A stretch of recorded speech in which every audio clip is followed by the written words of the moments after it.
Me complace presentar a Carmen Martínez Vázquez, que está aquí, entre otras cosas, porque hace ya algunos meses que le animé a que presentase su propuesta de comunicación cuando tuve ocasión de relacionarme con ella a propósito de las pesquisas que yo estaba haciendo en la biblioteca franciscana con respecto a doña Emilia. Es graduada en Información y Documentación por la Universidad Complutense de Madrid. En la actualidad es responsable técnico de la Biblioteca Franciscana de la provincia de Santiago Apóstol, es decir, es la que gestiona la biblioteca, una de las mejores bibliotecas de Galicia, y no muy conocida, que está en el convento de San Francisco. Allí, gracias a algunas pesquisas que llevamos a cabo y lo que ella descubrió, hemos conocido aspectos muy interesantes y hasta ahora poco o nada conocidos de la relación de doña Emilia con aquel convento y con algunos frailes de aquel convento. Carmen, tienes la palabra. Pues muchísimas gracias, José Manuel. Gracias al comité organizador por darme la oportunidad de presentaros esta comunicación. Y no puedo dejar pasar la ocasión de agradecer a José Manuel y a Marilar Alessandre sus visitas allá a la biblioteca, que gracias a ellos pues despertaron un poco mi curiosidad, ¿no? y el descubrimiento de estos franciscanos en la vida de Emilia Pardo Bazán. Pues les presento mi comunicación, que es Emilia Pardo Bazán y los franciscanos de Santiago de Compostela. Es la figura de dos franciscanos que tuvieron un vínculo cercano con Emilia, que es el caso del padre Juan María Prieto Pereira y el padre Manuel Pablo Castellanos. El padre Juan María Prieto Pereira era natural de Carballiño, Ourense. Estudió la carrera de Leyes en la Universidad de Santiago, siendo compañero de don José Quiroga Pérez de Deza durante el curso 1870-71, quien 2 años antes ya estaba instalado en Santiago junto con su mujer, doña Emilia Pardo Bazán. El padre Prieto, en su época estudiantil, tal y como dice el franciscano José Luis Soto en su libro Un siglo de historia literaria, era bien conocido por su galantería y dotes poéticas, y siendo costumbre en aquella época, las jóvenes le solicitaban algún verso como autógrafo para sus abanicos. Uno de estos poemas del padre Prieto fue dirigido a Carmen Miranda Armada, perteneciente a la hidalguía tradicionalista, al igual que su marido Jacobo Pedrosa, y que fue amiga íntima de Emilia Pardo Bazán, cuya amistad queda reflejada en la relación epistolar entre ambas. También dedicó unos versos algo satíricos a Emilia en los pliegos de su abanico, tal y como recoge el franciscano Samuel Eiján en su libro Franciscanismo en Galicia. Dice así: «¿El por qué?, pregunté un día, dabais ahora a las mujeres de cubrir estos enseres con versos en la manía, y un calvo que me oía me juró por sus cabellos que vosotras, rostros bellos, mas corazones perversos, solo queréis nuestros versos por daros aires con ellos». El padre Prieto ingresó en el convento de San Francisco a los 25 años. Tomó el hábito en octubre de 1874 y cambia su nombre civil de Laureano por el religioso de Juan María. Emilia Pardo Bazán se refiere a él en su discurso San Francisco y la guerra, a los terciarios franciscanos de Madrid en 1917, cuando aquel tenía 68 años de edad. Dice así: «Fue a la sombra del gótico claustro de Santiago de Compostela y contemplando más de una vez en la iglesia del retirado convento una ingenua pintura de las 5 llagas que acababa de realizar cierta conversión por nadie ignorada en Galicia. Fue un joven poeta el convertido, y desde entonces viste el hábito y ciñe el cordón». Samuel Eiján, franciscano y compañero de noviciado del padre Prieto Pereira, dice que el ingreso del joven en el claustro lo ha pretendido dramatizar Pardo Bazán en el 5 de copas de su volumen de Mi tierra, adjudicándole un episodio ocurrido a 2 discípulos suyos. Se trata del cuento, el 5 de copas, en el que Emilia alude a la labor poética del padre Prieto con estas palabras: «Agustín estudiaba Derecho en una de esas ciudades de la España vieja, donde las piedras mohosas balbucean palabras truncadas y los santos de palo viven en sus hornacinas con vida fantástica, extramundanal. A más de estudiante era Agustín poeta, Componía muy lindos versos, con marcado sabor de romanticismo. El padre Prieto, durante los años de estudiante, publica sus composiciones poéticas en la Gaceta de Galicia de Santiago con el seudónimo de Romántico, entre los años 1870 y 1873, pero una vez vestido el sayal franciscano, se dedica a las correcciones de los autores que publican en la revista El Eco Franciscano, siendo director de la parte literaria de la misma, y orienta a quienes comienzan el arte de las letras con la poesía. No se conservan manuscritos de este franciscano y apenas noticia de él, posiblemente porque el padre Hiján era muy calmoso en escribir, descuidado en conservar lo escrito y no dando a sus creaciones la menor importancia, pero sí algunas obras poéticas publicadas en la revista El Eco Franciscano, de las cuales algunas se recogen en el libro publicado en Barcelona en 1905, titulado Colecciones de Poesías Religiosas, escogidas entre las que se publicaron en la revista El Eco Franciscano de Santiago de Compostela. Se le otorgó la Gran Cruz de Beneficencia junto a sus hermanos Adelaida, Severino y Leandro, que dejaron su fortuna para la fundación de un asilo de ancianos, un colegio de enseñanza de niñas en su pueblo natal de Ocarballiño, y cuyo ayuntamiento y vecinos agradecieron e incluso lo manifestaron con la construcción de un monumento a los hermanos Prieto que se conserva actualmente en el Parque Municipal. Tras distinguirse como literato, además de su labor científico-religiosa, falleció a los 84 años de edad el 13 de julio de 1933 en el convento de San Francisco de Santiago. Y ahora el padre Manuel Pablo Castellanos y Herrán Sanz, que nace en Priego, en Cuenca, el 15 de enero de 1843, en una humilde familia de labradores de escasa fortuna.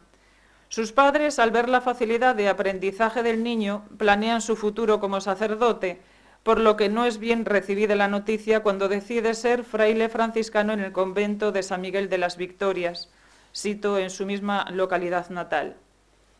Esta comunidad se traslada en 1862 a Santiago de Compostela, donde se establece el Colegio de Misiones para Tierra Santa y Marruecos tras la recuperación del edificio mediante subasta después de la exclaustración.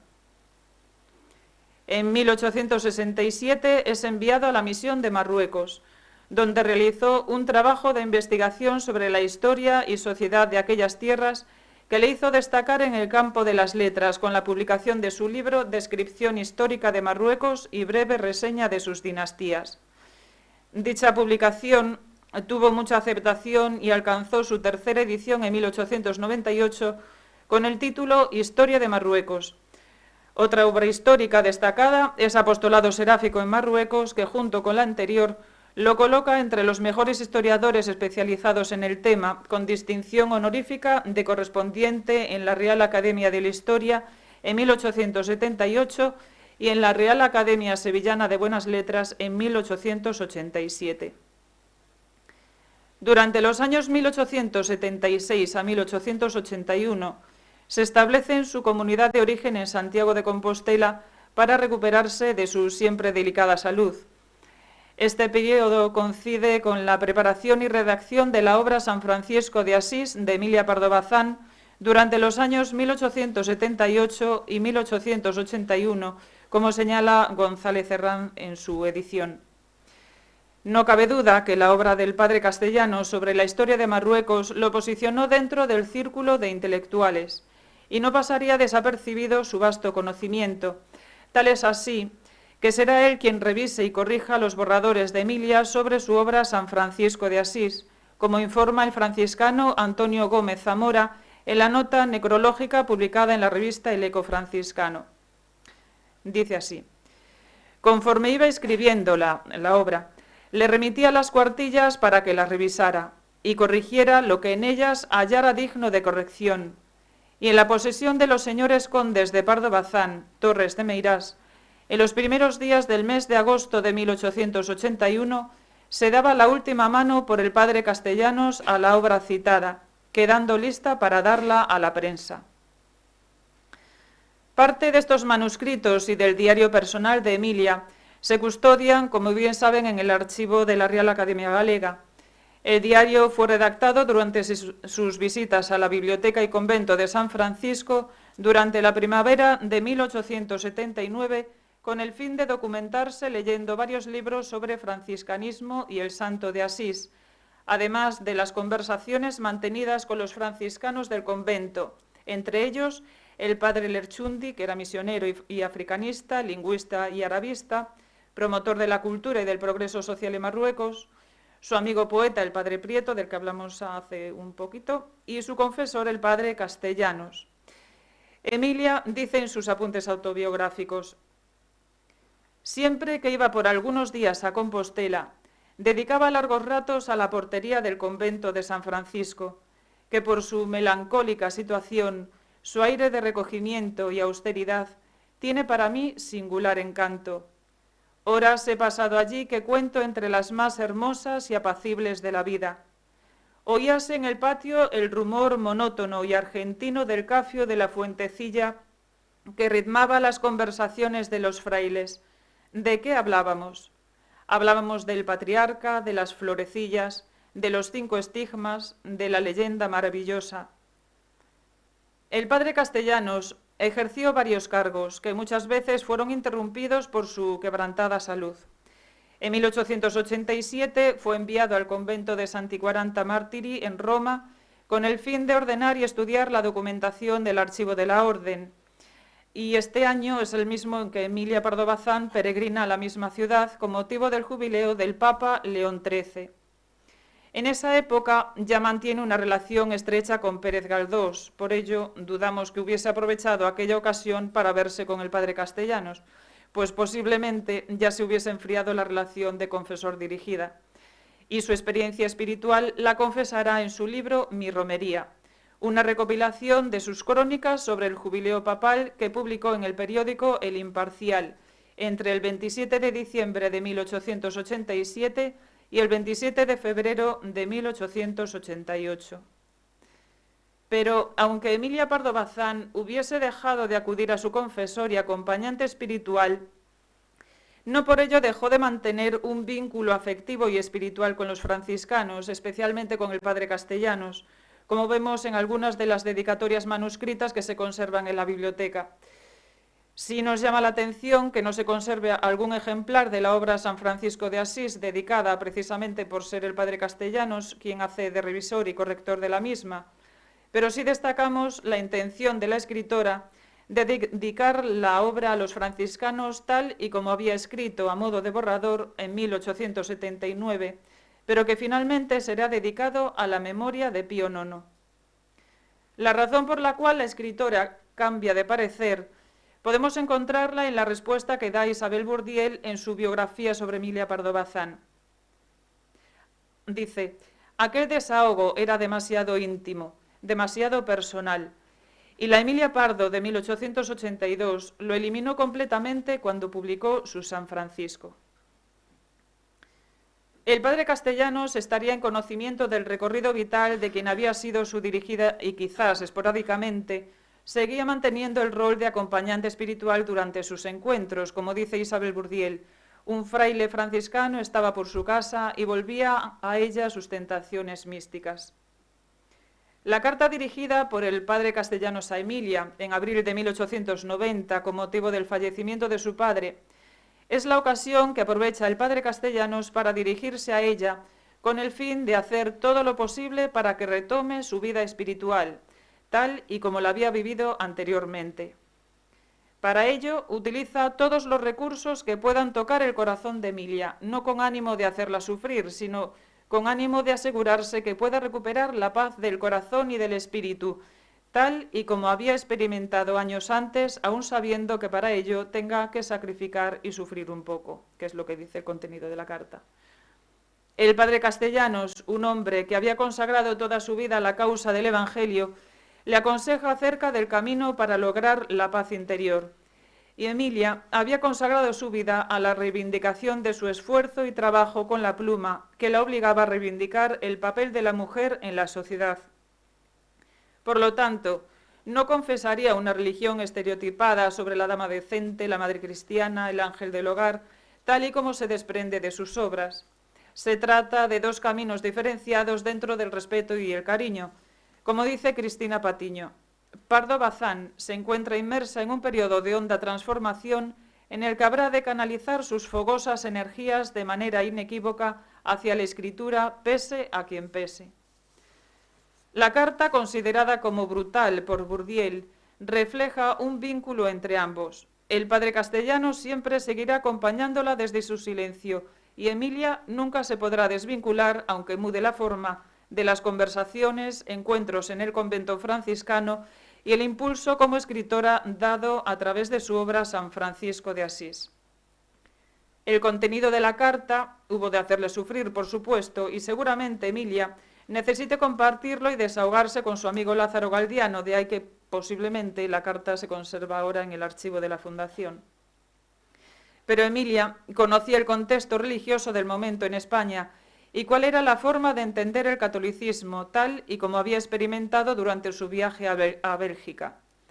Conocía a su antiguo confesor y el aprecio que le profesaba, todo ello marcado por la época en la que el padre Castellanos, y aquí cito textualmente lo que dice su compañero el franciscano Samuel Eiján en su obra La poesía franciscana en España, dice: inspiraba a Emilia Pardo Bazán el plan de su producción famosa San Francisco de Asís, siglo XIII, quien más había estimulado sus primeros trabajos literarios y con quien había mantenido frecuente correspondencia, por lo que marcaba la diferencia. Con el regreso del padre Castellanos a Santiago en 1888 comienza una etapa intensa, una época en la que toma especial interés su figura dentro del círculo de intelectuales gallegos. Se dedica a la predicación y confesión, a la renovación de alguna comunidad, a la enseñanza, y trataba de lidiar con su enfermedad al mismo tiempo que trabajaba en algunas publicaciones e intentaba ayudar en las consultas que le hacían, además de ejercer ciertos cargos en la orden hasta su fallecimiento el 25 de mayo de 1911. En ese mismo periodo, Pardo Bazán se dedicaba a colaborar en revistas y periódicos. Comenzaba su aventura periodística con Nuevo Teatro Crítico y su Biblioteca de la Mujer, entre otras muchas publicaciones. A modo de conclusión, podemos decir que la relación de doña Emilia con los franciscanos, en especial con el padre Castellanos, supone su lanzamiento como literata y perfila su camino religioso e intelectual con una visión crítica a la vez que discreta. El padre Castellanos la acompaña con su tutela espiritual y su amistad desde la fidelidad al Evangelio y el afecto y respeto a una mujer que recorre un camino totalmente diferente al propuesto por la sociedad de la época, sin ceñirse a comportamientos y modelos ideológicos de las nuevas corrientes de pensamiento imperante. En la trayectoria de doña Emilia, la relación con los franciscanos se mantiene, incluso es el cauce para establecer un vínculo amable con lo religioso. En un contexto decimonónico monopolizado por varones, ella entendió y practicó la religión dentro de su constante evolución intelectual. Muchas gracias.